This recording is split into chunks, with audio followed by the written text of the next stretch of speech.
My parents were both noble white foxes, but I came out as a mixed fur mutt. My mom went pale with shock. She hid it from my dad and used an ancient secret art to dye my fur purple. From then on, I grew up wrapped in my dad's love. On my coming-of-age day, Xuanyuan was made my husband. Who could have guessed? After we married, I gave birth to the lowest-rank mixed fur fox. Meanwhile, my half-sister, a low-rank gray fox, gave birth to a rare purple fox, my husband Snap. He threw me and my child into a vat of boiling oil and made us into a pan of crispy fried fox meat.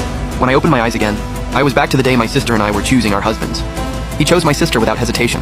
That's when I knew he'd been reborn too. I just laughed coldly to myself. A mixed fur fox faking his coat with spiritual power.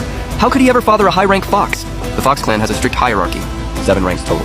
From the top, mystic, white, purple, red, gray, blue, and at the very bottom, the despised mixed fur fox. Mystic foxes haven't appeared in 1,000 years, basically a legend. White foxes are once-in-a-century rare. My father, the clan chief, is the only white fox alive today. He always dreamed I'd pair with the highest-ranked blue fox, to birth the next pride of the Fox clan. Today's mate selection ceremony was all for that.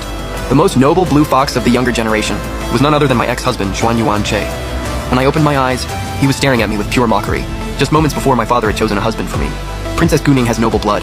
You'd be lucky to have her. I've decided this match myself. Wen Yuanche bowed slightly. Fox King, I refuse to marry Princess Guning. The one I want is your second daughter, Gu Yan. The moment those words hit, the entire hall went dead silent. Every fox stared wide-eyed in shock. Gu Yan froze for a second, then broke into a smug, triumphant grin right at me. I laughed bitterly inside. I'm the Fox King's legitimate daughter. Pure bloodline. Always in the spotlight. But Gu Yan? She's just the kid of some random common fox my father got involved with. Born out of a slip-up. Sure, she carries my father's blood.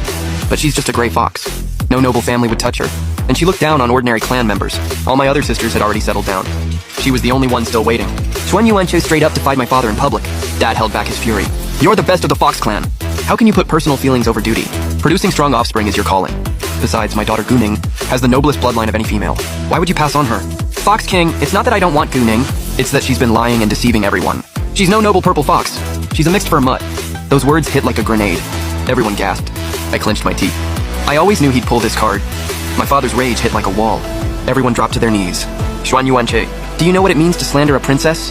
Xuanyuan stood his ground, completely unfazed. He shot me a contemptuous glance. As long as Princess Guning shows her true form, the truth will come out on its own. My maid's voice was shaking. Princess, please just reveal your true form. How could you possibly be a mixed fur fox? I stared at Xuanyuan's smug, arrogant face and slowly clenched my fists. In our last life after I gave birth, he turned our prized purple fox into a mixed fur mutt, then used every spell he had to destroy my inner core and forced me to reveal my true form. My father stared at me with cold, disappointed eyes. What are you waiting for? Show your true form. Or where does that leave my dignity? My father is a once-in-a-century white fox. No matter who he pairs with, his child shouldn't be a lowly mixed fur fox. My parents had always been deeply in love. My mother had a rough birth with me. After that, my father treasured me like gold. On her deathbed, my mother said I was a purple fox.